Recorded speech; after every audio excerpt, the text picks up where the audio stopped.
Assalamualaikum warahmatullahi wabarakatuh. Apa kabar semua? Saya harap baik-baik saja. Kali ini kita akan berbicara sedikit ya tentang air. Fokus kita kali ini setelah kita mempelajari air tanah, kita akan mempelajari air yang layak guna. Maksudnya adalah air yang dapat kita gunakan misalkan untuk kehidupan sehari-hari kita. Nah, air tentu sangat penting bagi kehidupan makhluk hidup, ya baik manusia, hewan maupun tumbuhan. Nah, kita sebagai manusia harus mengetahui bagaimana air dapat digunakan dan apa saja syarat-syarat agar air itu dapat digunakan khususnya untuk konsumsi, misalkan seperti makan dan minum. Nah, ada beberapa ciri-ciri yang dapat diketahui dan dipelajari oleh kita saat memilih misalkan sumber air. Nah, ada 3 ciri besar ya bahwa air itu dapat digunakan. Yang pertama ada ciri fisik. Nah, ciri fisik ini berkaitan dengan penampilan ya atau ciri yang terlihat oleh mata kita. Yang kedua adalah ciri kimia. Nah, ciri kimia ini memang tidak terlihat langsung oleh mata, ya perlu juga dilakukan uji lab. Ya, yang terakhir sama seperti yang ciri kedua yaitu kandungan mikroba atau makhluk hidup yang kecil ya yang tidak bisa dilihat oleh mata. Nah, ketiga ini akan saya jelaskan secara ringkas di slide berikutnya. Nah, ciri fisik ini bisa terlihat pertama airnya tidak keruh alias jernih. Ya, jernih di sini berarti airnya tembus pandang, ya tidak terlihat ada banyak ya yang warna atau bagaimana. Ya, kita tidak berbicara tentang sirup atau lainnya. Yang kedua ya karena tidak keruh harus tidak berwarna. Ya bening bukan air putih ya, air bening. Nah, ini kalau misalkan terjadi misalkan warnanya agak kekuningan, maka berarti air itu telah terkontaminasi oleh limbah. Ya baik limbah dari plastik yang biasa kita bakar atau kita buang ke pembuangan sampah ya atau mungkin dari limbah-limbah pabrik. Yang ketiga tidak berbau. Ya, air yang bagus, air yang baik untuk konsumsi tentu tidak memiliki bau. Nah, kalau misalkan ada berbau tengik ya atau berbau busuk, nah itu berarti air tidak layak untuk konsumsi. Kenapa? Karena telah terkontaminasi oleh limbah. Ya, misalkan di situ ada peternakan, ya peternakan sapi, terus limbahnya terbuang ke sungai, nah maka pasti akan menimbulkan bau yang tidak sedap.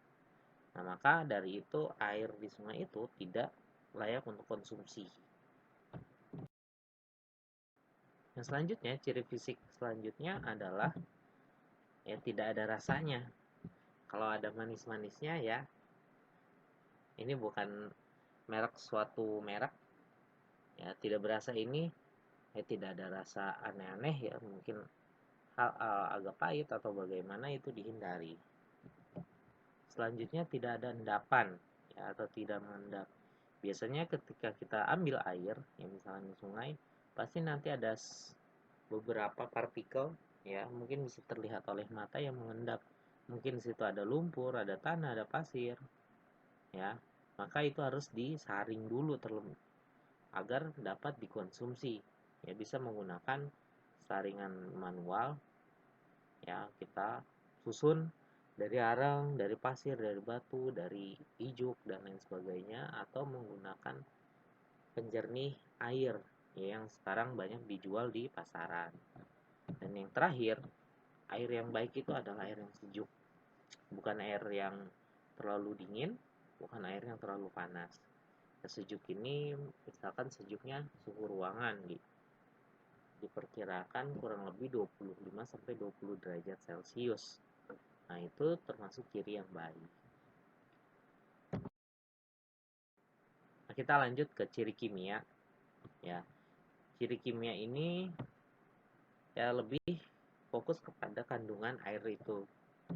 Yang pertama, ya tentu kita tidak ingin mengkonsumsi air yang beracun. Maka yang pertama ciri kimianya adalah tidak beracun. Ya, limbah ya, pasti memiliki racun. Ya, entah racunnya yang bersifat sangat merusak atau yang merusaknya tidak terlalu berat. Tapi kalau lama-kelamaan akan menjadi berat. Ya, jadi kita jauhi air-air yang telah terkontaminasi limbah, baik limbah pabrik, limbah perusahaan, atau limbah rumah tangga. Yang selanjutnya tidak memiliki zat kimia yang berlebih. Nah, kenapa? Ya, setiap apa yang ada di dalam bumi, ya di dunia ini, pasti memiliki komponen zat kimia. Namun yang baik adalah zat kimianya tidak berlebih. Misalkan akhirnya terdapat zat kapur, ya. Kalau zat kapurnya tidak berlebih itu masih baik. Apabila berlebih nanti akan menimbulkan ya penyakit yang lain. Nah, yang terakhir, yang ketiga ada cukup iodium. Iodium ini salah satu mineral yang digunakan dan dibutuhkan oleh tubuh. Ya, biasanya kalau dimasakan ini ada di garam yang biasanya ditambahkan. Dan yang terakhir ya derajat keasaman atau pH-nya adalah 6,5 sampai 9,2. Nah, semakin kecil ya angka pH, jadi dari 6 ke bawah sampai 1 atau 0, maka itu akan semakin asam. Apabila semakin besar sampai kurang lebih 14 ya, atau 15, maka ini berarti bersifat basa. Ya, air yang baik adalah air yang tidak asam maupun tidak basa, jadi netral. Yang selanjutnya ada kandungan mikroba. Nah, mikroba ini bisa diartikan sebagai bakteri atau virus yang terkandung dalam air. Ada beberapa penyakit yang ditularkan akibat kontaminasi air.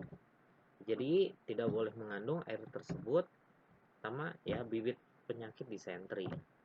Disentri ini adalah salah satu penyakit pencernaan yang sudah kita pelajari pada semester lalu. Selanjutnya kolera juga sama ya, penyakit pencernaan. Yang terakhir adalah tipes sama. Ya. Kenapa? Ya karena kita konsumsi yang paling pertama terpapar pasti adalah sistem pencernaan. Nah, jadi kemungkinan ya tidak hanya ini saja. Ya, lebih banyak penyakit-penyakit yang diakibatkan oleh kontaminasi air. Terima kasih, semoga bermanfaat. Kurangnya saya mohon maaf. Assalamualaikum warahmatullahi wabarakatuh.